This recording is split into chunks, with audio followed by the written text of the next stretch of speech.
You got a bullet in your head. You got a bullet in your head. You got a bullet in your head. You got a bullet in your head. You got a bullet in your head.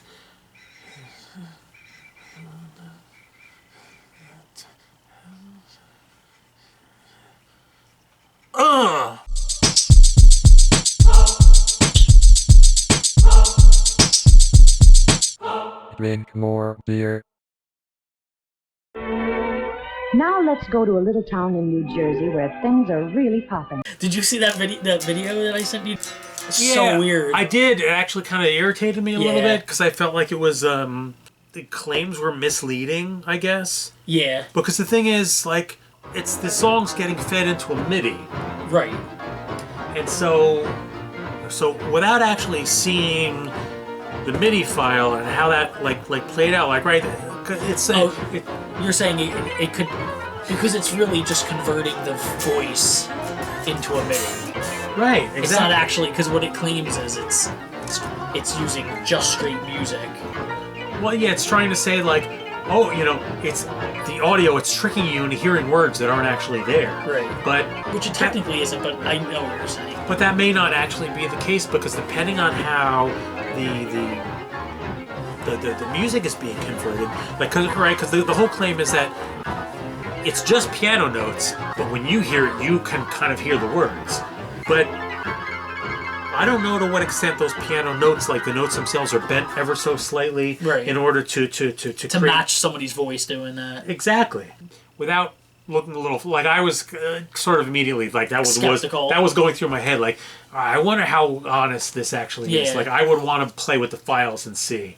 And it's probably maybe true because your brain does tend to fill in the blanks with stuff. I do know that there were one or two songs I didn't know on it. Like the Pokemon song, I only knew I didn't know the parts of the Pokemon song. Right. And I had no idea. I didn't hear any words.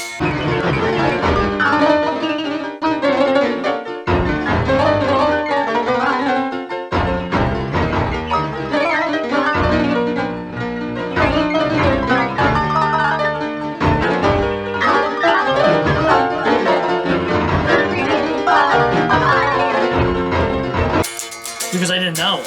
Oh, and you didn't hear any words? No, because it just sounded like a mess. Yeah, but that makes sense though, because if you don't know it, then you wouldn't hear words because you don't know it.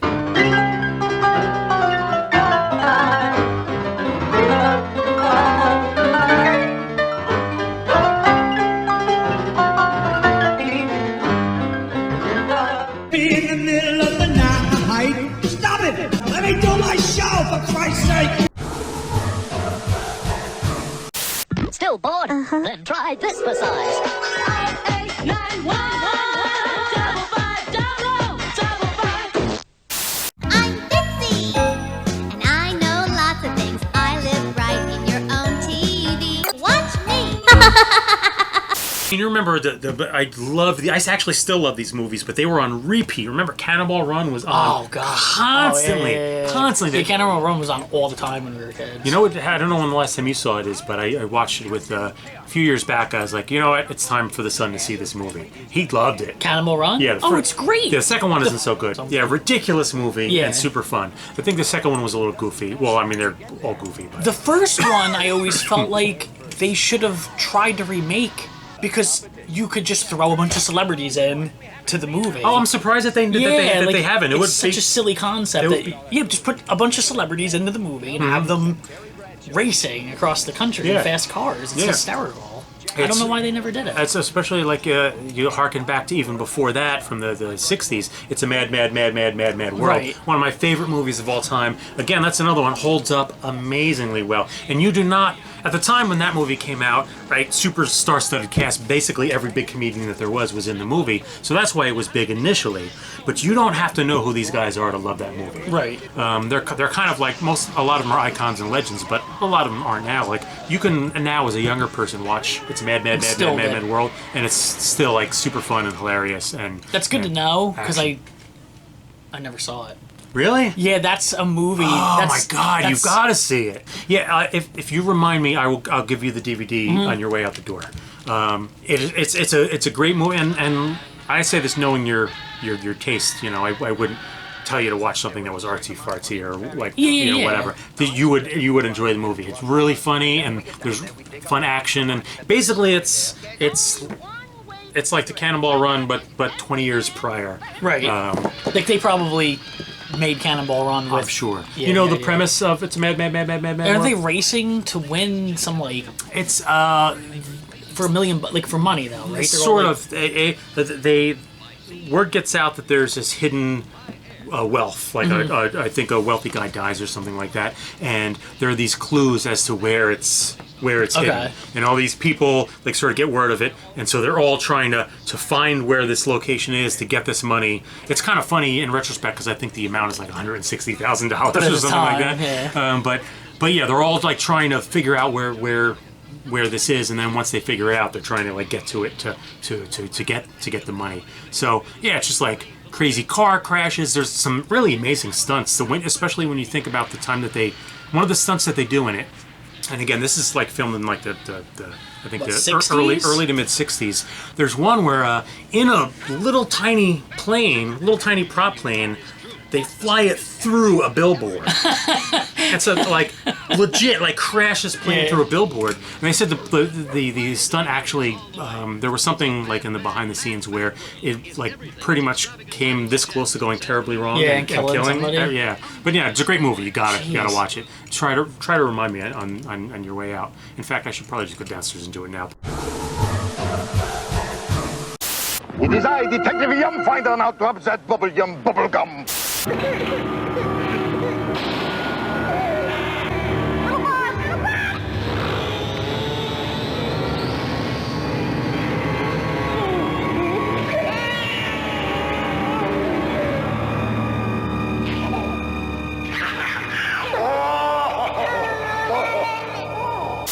It's time for Tom Abroad.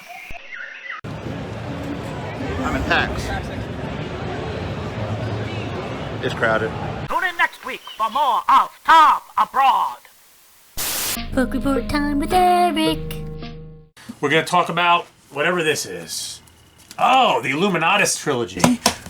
This was introduced to me in the early 90s by my good friend Jeff. Oh, what a great thing to be introduced to. So this book is insane. I don't even know how to describe it because it's basically a really long acid trip of insanity. The trilogy is the Eye in the Pyramid, the Golden Apple, and Leviathan.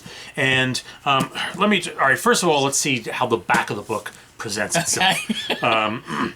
It was a deadly mistake. Joseph Malik, editor of a radical magazine, had snooped into rumors about an ancient secret society that was still alive and kicking. Now his offices have been bombed, he's missing, and the case has landed in the lap of a tough, cynical, streetwise New York detective. Saul Goodman. Hey, wait a minute. That's Saul Goodman. Better call Saul. But as a matter of fact, wait a second here. And it's Saul Goodman. Yeah. Now that's a coincidence. There you go. So, filled with sex and violence, in and out of time and space, the 3 books of the Illuminatus Trilogy are only partly works of the imagination. They tackle all the cover-ups of our time, from who really shot the Kennedys to why there's a pyramid on the $1 bill, and suggest a mind-blowing truth. Now, that presents itself as if this is a serious book about serious conspiracies and so on, and it... not really.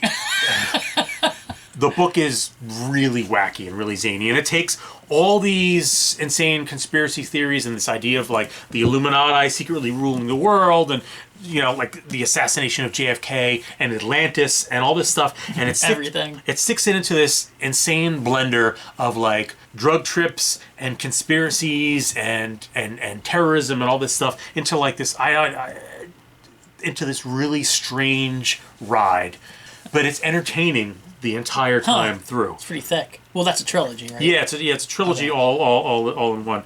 And it's really, now I have to admit, I haven't read it in years. Right. It's been a long while. So what I would think about it today, I don't know. But I've read it like I think 3 times. So clearly. If you've read it 3 times. Yeah. Look, and there's some weird. Oh, that's funny. That there's some sort of. I mean, I would say, like, take Kurt Vonnegut, dose him up with more acid than a human being can handle, send him on a road trip with Jack Kerouac, and then plunge them into like a science fiction conspiracy story written by Philip K. Dick, and make it the length of the Lord of the Rings, and that's Jesus. That's this. All right, I got to bring these back to the library. Tig's gonna sit here for a while. Just make sure that you poop in the bucket. I'll poop in the bucket.